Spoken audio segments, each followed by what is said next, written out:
கிறிஸ்துவுக்குள் பிரியமானவர்களே, இன்றைய தினம் ஓய்வு நாள். இந்த நாளிலே உங்களை வாழ்த்தி வரவேற்கிறேன். இன்றைய தினம் நாம் தியானிக்க இருக்கிற வசனம் சங்கீதம் 122 1ஆம் வசனம். கர்த்தருடைய ஆலயத்திற்கு போவோம் வாருங்கள் என்று எனக்கு அவர்கள் சொன்னபோது மகிழ்ச்சியாயிருந்தேன்.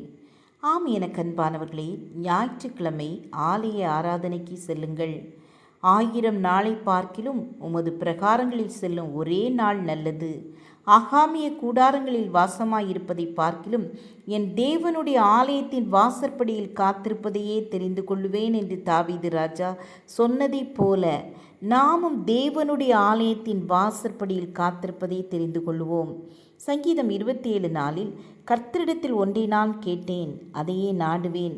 நான் கர்த்தருடைய மகிமையை பார்க்கும்படியாகவும் அவருடைய ஆலயத்தில் ஆராய்ச்சி செய்யும்படியாகவும் நான் என் ஜீவனுள்ள நாளெல்லாம் கர்த்தருடைய ஆலயத்தில் தங்கியிருப்பதையே நாடுவேன் என்று சங்கீதக்காரன் சொல்கிறார்.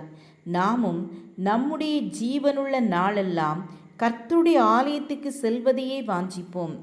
வெளிப்படுத்தின சுவிசேஷம் 3ஆம் அதிகாரம் 12ஆம் வசனத்தில் சொல்லப்பட்டது போல, ஜெயங்கொள்ளுகிறவன் எவனோ அவனை என் தேவனுடைய ஆலயத்திலே தூணாக்குவேன்.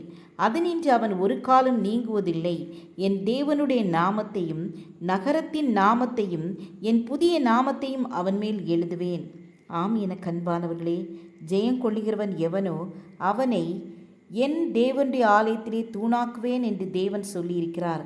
ஆகவே அவருடைய மகிமை தங்கும் வாசஸ்தலத்தை வாஞ்சித்து ஞாயிறு ஆராதனைக்கு கடந்து செல்லுங்கள். அப்பொழுது கர்த்தர் சீயோனிலிருந்து உங்களை ஆசீர்வதிப்பார், உங்களுக்கு சமாதானத்தையும் சுகத்தையும் தருவார். ஜெபம் செய்வோம். எங்களை நேசிக்கிறதான அன்பின் பிதாவே, ஒவ்வொரு ஆலய ஆராதனைக்கும் ஒவ்வொரு நாளும் நாங்கள் கடந்து செல்லத்தக்கதாக எங்கள் ஒவ்வொருவருக்கும் கிருபை தாருங்க.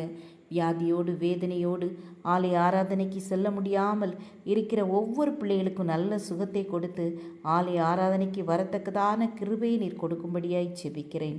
கர்த்ததாமே ஒவ்வொருவரையும் ஆசீர்வதித்து வழிநடத்துங்க. இயேசுவின் நாமத்தில் பிதாவே, amen amen. God bless you.